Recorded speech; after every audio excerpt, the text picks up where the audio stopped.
Hello everyone, welcome to AKP's IT Tech. Today, let's solve a simple problem in Python. We have to add two numbers and let's start the program.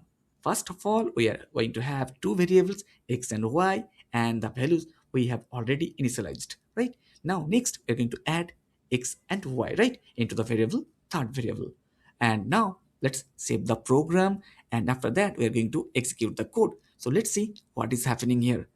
And right now, yes, let's press F5 to execute the code, and now it's a success, right? So we have done it. But what next? Next, if we have to add another two numbers, what we have to do? Again, we have to go back to the code and let's modify the values, right? Now, in practical life, is it a good code?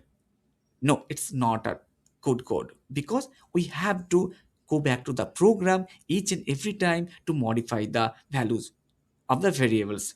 So something we need that can help us to take the inputs during runtime, and here we are doing that. And yes, it's the input function in Python that will do the job.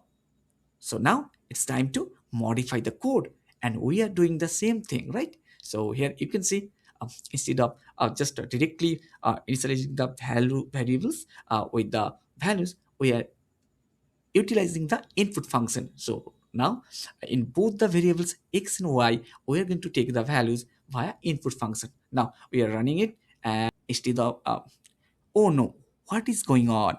It's not giving the right value. Where is the problem? Let's find out. Now, in Python, you can say by default, the return type of input function is a string.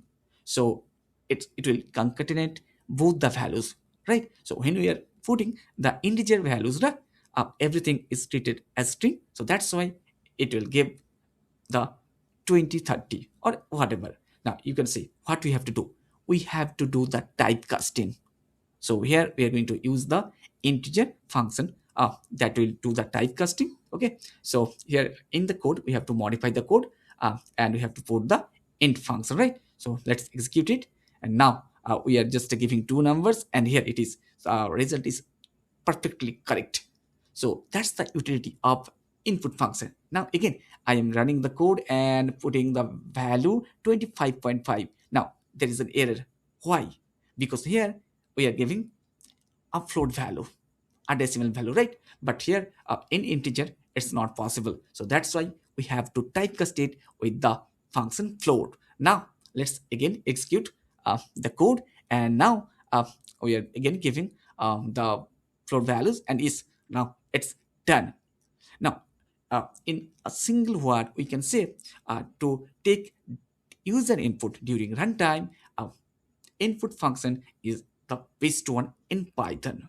Now we are going to do something else, and here you can see we're going to use a split function. Okay, so if you to take multiple inputs through one line, okay, through one input function, so how to initialize those values inside the variables? So right now here we have two variables x and y, and yes, we have used the split function, so it's working perfectly.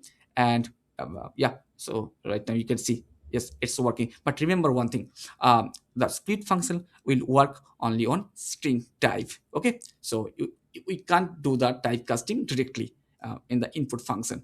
So yeah, it's fine. Now let's have something.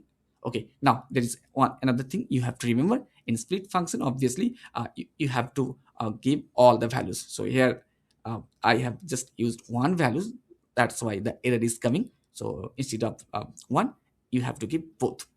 Now, so next part, how to check the type of the variable. So that's the main point. Na?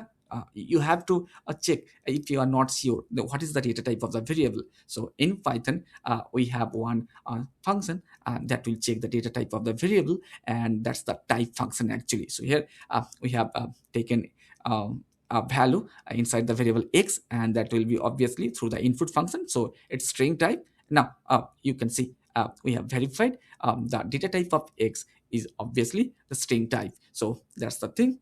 So if you like the video, please share and subscribe. Have a nice day.